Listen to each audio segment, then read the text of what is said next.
speaker is, I saw he's online, so he's there. That's Professor Tulinius. He's from Sweden, and he's going to tell us a little bit more about the care for Duchenne patient, adult Duchenne patient in Sweden.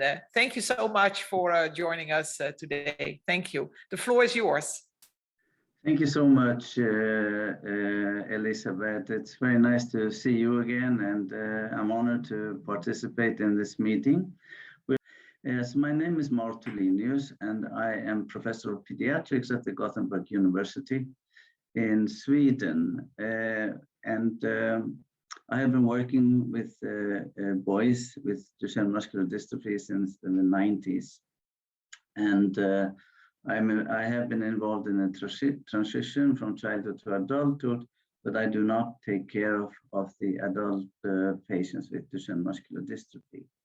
Yes, we recently published a paper in the European Journal of Epidemiology on the causes of death in patients with Duchenne muscular dystrophy.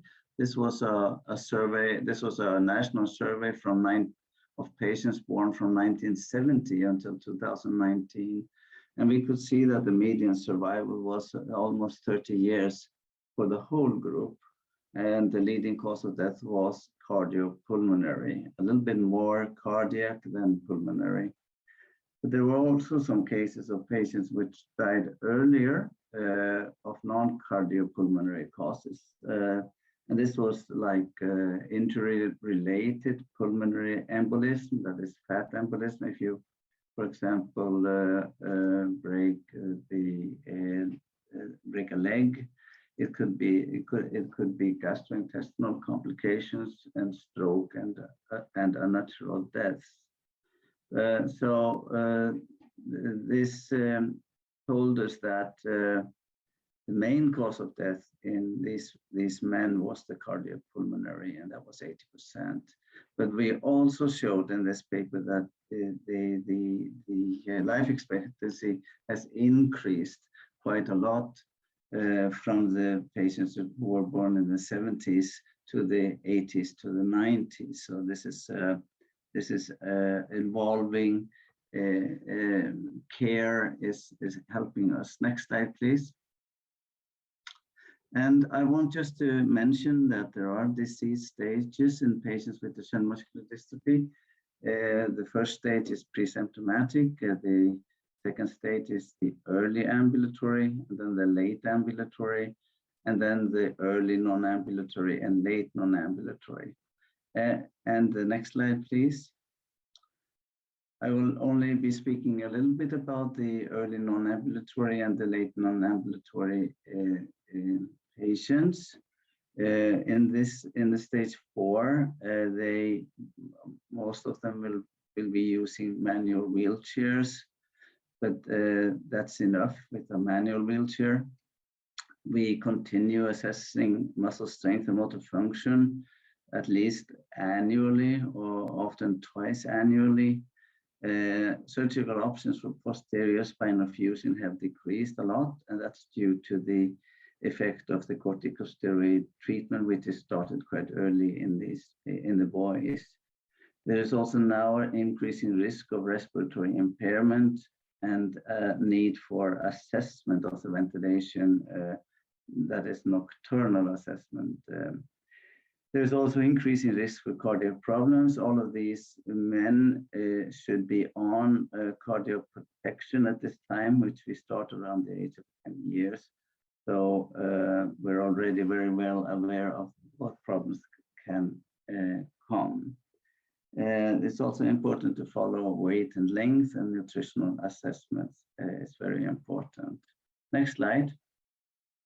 In the late non-ambulatory stage, the upper limb function and the postural maintenance is limited.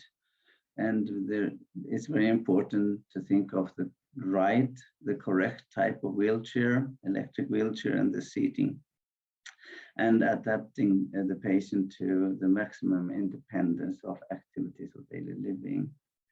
There is a high risk of respiratory impairment, and it's very important to already in this at this stage have implemented non-invasive ventilation and cough assist, which is very much used in Sweden.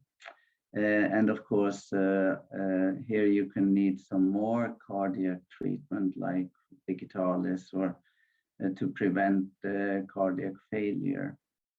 So the next slide, please. As I said in my first slide, that the age of patients with Duchenne muscular dystrophy is increasing, and this is just to show you that in papers published earlier, where you look at the spinal surgery and ventilation, in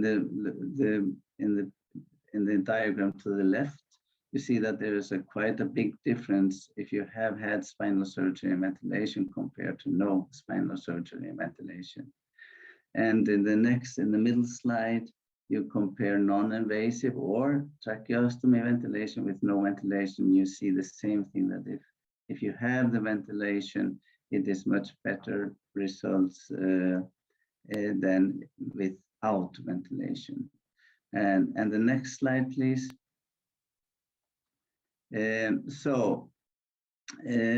With regards to transition, in the first 2 stages, it's still in the pediatric wards, and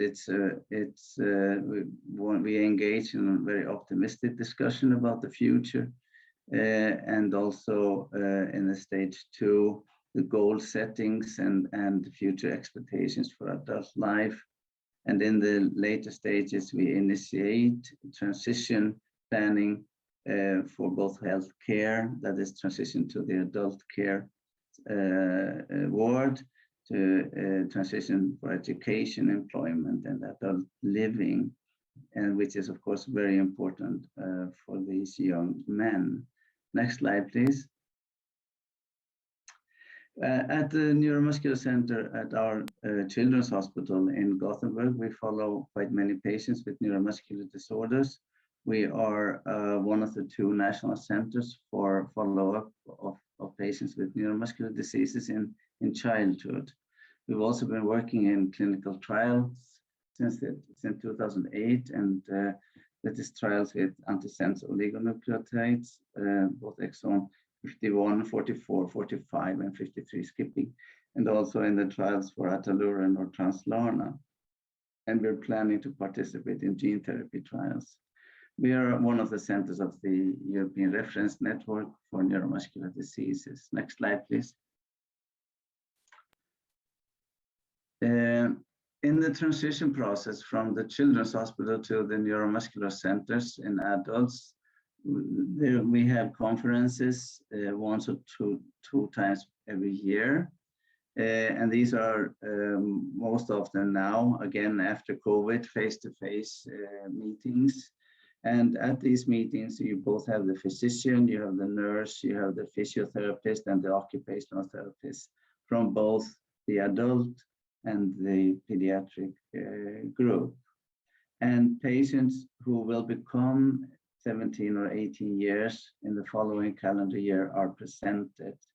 And usually this is about 5 to 10 children per year.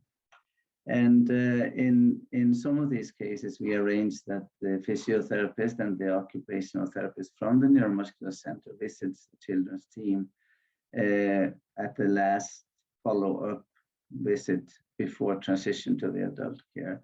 And I think this is very important that the team, the adult team, has met with the patient before the transition is completed. Next slide, please. The Neuromuscular Center for Adults is at the neurology clinic. That is the adult neurology clinic, and they do both diagnostics and follow-up of adults with neuromuscular disorders. It is a multi-professional team with both the physicians and the nurses and the physiotherapists and the occupational therapists, and also nutritionists. They see the patients every year or every second and third year, and with regards to Duchenne muscular dystrophy patients, they see them every year. They follow up on motor function and social issues and quality of life, and looking for complications, referrals to cardiologists and pulmonologists and dietitians. So they are the hub for the patients. So the patients, all of these, this is controlled from the Adult Neuromuscular Center. And there's good cooperation with local doctors and nurses, PTs, and occupational therapists. Next slide, please. At the Neuromuscular Center for Adults, the patients, it's a little bit different than in the pediatric ward, where we have a large number of patients with Duchenne muscular dystrophy and also SMA, spinal muscular atrophy. In the adult ward, this is a small group of patients compared to the larger groups like myotonic dystrophy patients and the other types of muscular dystrophies also. So, but this number of patients with Duchenne muscular dystrophy is continuously increasing because of better life expectancy. So just 10 years ago, they had much fewer patients than they have today. And this is due to the life expectancy. Next slide, please. I just wanted to tell you a little bit about treatments, and just to show you, we have participated in several of these RNA modulating treatments with exon skipping. And potentially, if we have 6 products for exon skipping, we could treat 40% of patients with Duchenne muscular dystrophy with these drugs. And further 13% can be treated with ataluren, which is the premature stop codon read-through. Next slide. Just to show you how this works, if you show the next slide, please. Here you see a deletion of the exons 45 to 50, and the blue exon 44 is not readable towards exon 51. And the next slide, please. If you take away exon 51, you see that exon 44 is readable towards exon 52. So this is possible for to do. It's still in many cases in clinical trials. Some of these drugs are being accepted, for example, in the United States, exon 53, 45, and 53 skipping. But we still have much work to do before this is a treatment for many patients with Duchenne muscular dystrophy. Next slide, please. Ataluren is a read-through product. It reads through premature stop codon mutations. You have a point mutation which causes Duchenne muscular dystrophy, and the drug is given orally, and it connects to the premature stop codon mutation and allows read-through. Next slide. Next, also.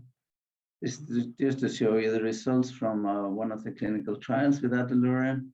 This is the gray line here shows the placebo group and loss of 6-minute walking distance, while the treated patients, they lost much less during the same period, 13 meters compared to 44 for the placebo group.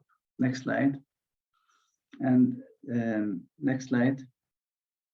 And we are following the patients which are on ataluren or Translarna in a STRIDE registry.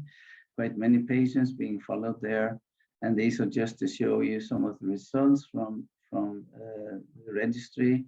Here, loss of ambulation was delayed by 5 years for patients on ataluren compared to a natural history group of patients who all had corticosteroids but not ataluren. So I think we're moving forward in many ways also with medical treatments. And the next slide, please. Just to mention that gene therapy is coming more and more. Both Sarepta and Pfizer have clinical trials at the moment with microdystrophin, and hopefully this will be available in a near future for patients with Duchenne muscular dystrophy. And the next slide, please. I want to thank you for listening to me, and I hope that all of you are doing well. Thank you.